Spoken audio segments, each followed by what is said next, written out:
Fala pessoal, tudo bem? Seja muito bem-vindo ao canal mais uma vez. Hoje a gente vai tratar aqui do JSRE, o Fundo Multiestratégia do Safra, né? E apesar de ter esse nome Multiestratégia, o fundo na prática hoje é um fundo de laje corporativa, como a gente vai ver aqui. Então não deixe de se inscrever no canal, tá? E deixar aquele like, mas não vamos perder tempo não. O fundo negocia hoje a uma cota de mercado de R$ 86,15, né? Data do fechamento. Hoje eu acho que está até menos. Cota de mercado 113, então aqui a gente já vê algo que chama a nossa atenção, né? Um desconto aí de 24% a 25% sobre o valor patrimonial. O fundo tem um número de cotistas que não é pequeno, né? Mais de 82 mil cotistas para um fundo de laje corporativa é uma quantidade boa. Dividend yield de 7% nos últimos 12 meses, anualizado de 6,83%, tá? Então aqui o fundo traz algumas novidades. Antes disso, rapidamente aqui, ó, taxa de administração 1% sobre o valor de mercado, taxa de performance 20%, né, sobre o QCD a 6% ao ano, com base no IGPM. Então aqui a gente tem três notícias aqui que são bastante positivas. Bom, vou deixar essa análise para vocês. A primeira, né, não tem dúvida, é a assinatura do contrato de locação com a Teletec no edifício Paulista, que reduziu a vacância desse edifício de 30,9 para 12,4. Então, é uma notícia excelente. E com isso, reduziu a vacância do fundo de 14,4 para 10,4, uma redução aí de 4 pontos percentuais. Teve a renovação do contrato de locação com a Salesforce, né, no Tower Bridge, um novo prazo de locação até 2027, né, o que dá uma estabilidade aí para o fundo. E aqui uma notícia do HGPO, que eles estão questionando como foi feita a contagem de votos aqui, inclusive enviando consulta à CVM. Aqui vamos recapitular aqui rapidamente, né? O HGPO ele tentou vender um dos ativos do fundo, né, o edifício Metropolitan. Eles fizeram meio que um leilão, estabeleceram um preço mínimo. Esse preço mínimo ele não foi atingido e posteriormente teve uma nova proposta que o JSRE, como um dos cotistas do HGPO, eles, né, quiseram aceitar, orientaram pela aprovação dessa proposta em assembleia.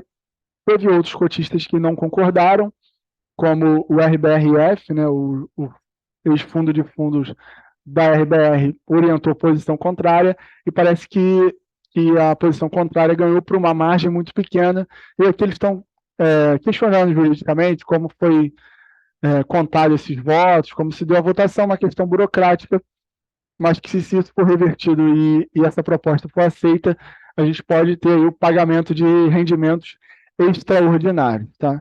Só para vocês entenderem e dar o contexto aqui, resumidamente é isso. Uma outra notícia aqui que eu considero espetacular foi no imóvel WTNU, né, das Nações Unidas, que conseguiu a certificação máxima LED Platinum, né? Ele era um edifício que tinha o LED Silver e conseguiu agora o Platinum, que é a certificação máxima LED. Eu não preciso nem dizer como isso aqui é importante, né, nas questões aí, né, ESG, social, ambiental e de governança. Isso aqui dá um respaldo bom para o fundo, eventualmente numa renegociação, é, aumentar o preço pedido, né? As empresas vão querer ter suas sedes em um edifício que detém essa certificação e, ou, eventualmente, até para aplicar o reajuste do contrato com mais força, né?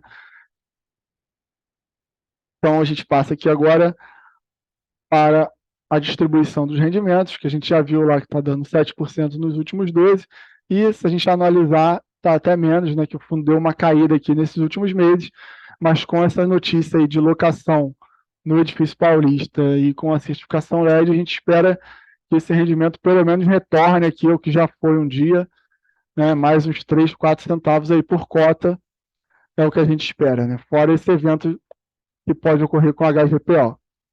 Aqui o valor de mercado patrimonial a gente já viu que está com desconto relevante. A liquidez do fundo, né? Acho que para o investidor pessoa física que não vai ter grandes problemas. Aqui está a carteira do fundo, né? Você vê que a grande maioria aqui 95% da carteira, 96% é formado por imóveis, né, imóveis, né, as lajes corporativas, né, os escritórios. Então, como eu falei, apesar de ter um multi-estratégia, de ter mandato para atuar em outros segmentos, o fundo, na prática, é um fundo de laje. Aqui está a posição no HGPO, representa 2,74% da carteira, é uma posição que é relevante, por isso eles estão lutando aí para que seja aprovada para poder receber parte desses rendimentos ou eventualmente do lucro. Aqui a gente já viu aqui uma classificação do patrimônio por classe de ativos, né? Composição da carteira, 96% imóvel, apenas 4% em FII e 1% dividido aqui em títulos públicos, caixas e contas a receber.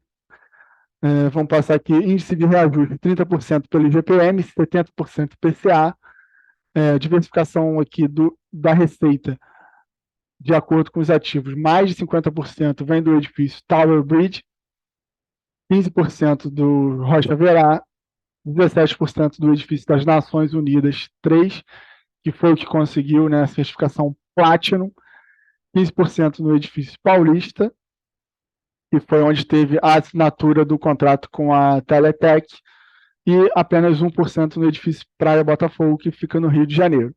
Aqui está um Whale de 4,8, um Whale até, né, esticado, dado que a maioria dos contratos são típicos. A diversificação aqui por inquilino, né, são setores robustos, seguro, saúde, tecnologia, respondendo pela maior parte, mas também com diversificação aqui no financeiro, transporte e outros com 17%. O fundo ele tem como característica, né, os ativos que a gente vai aprofundar um pouco mais aqui, são de altíssimas qualidades, inclusive a maioria com certificação. Isso tende a atrair empresas também de altíssima qualidade, né? O Tower Bridge aqui, que é o que responde com mais de 50% das receitas do fundo, é AAA, né, classificação AAA, e tem certificação LED Gold, que também é uma ótima certificação. O fundo está com o ativo, desculpa, está com uma vacância física aí de 5,7, uma vacância baixa, né? O complexo Rocha Verá, que foi, né, o fundo detém 40%, foi comprado aqui com mais 2 outros fundos imobiliários. Ele também é AAA, tá? E também tem certificação LED Gold. Ele está com uma vacância um pouco mais elevada, aí de 27,3%. É um edifício mais novo também. Aqui está o edifício, né, W Torre Nações Unidas, que foi o que teve a certificação Platinum. Ele está com uma vacância de 0, ou seja, totalmente alugado, né? O edifício Paulista aqui, que ele não é AAA, mas tem uma classificação AA, que também não é nada mal, e localizado na Paulista também, que já teve seus tempos mais gloriosos, mas ainda é sim uma classificação relevante dentro da maior cidade aí da América Latina. Vacância física de 12,4%, e o edifício Praia de Botafogo já é um pouco destoante aqui esse ativo, né? Tem uma classificação C, se a gente comparar com a qualidade dos outros ativos, mas compensação também é uma participação pequena e a vacância física de 0, e uma consolidação aqui do portfólio são mais de 120 mil metros de área bruta locável, uma vacância física de 10,4%, como a gente tinha visto lá em cima, e aqui uma vacância financeira de 11,7%, bem abaixo da média do mercado de laje, diga-se de passagem. Por fim aqui, né, o percentual do PL estão investidos em outros fundos imobiliários. Sem dúvida, a posição mais relevante aqui é o HGPO, com todo esse imbróglio que está tendo, que eu já passei para vocês. Então, por hoje era isso que eu queria passar. Não deixe de se inscrever no canal, deixa um like e compartilha com os amigos.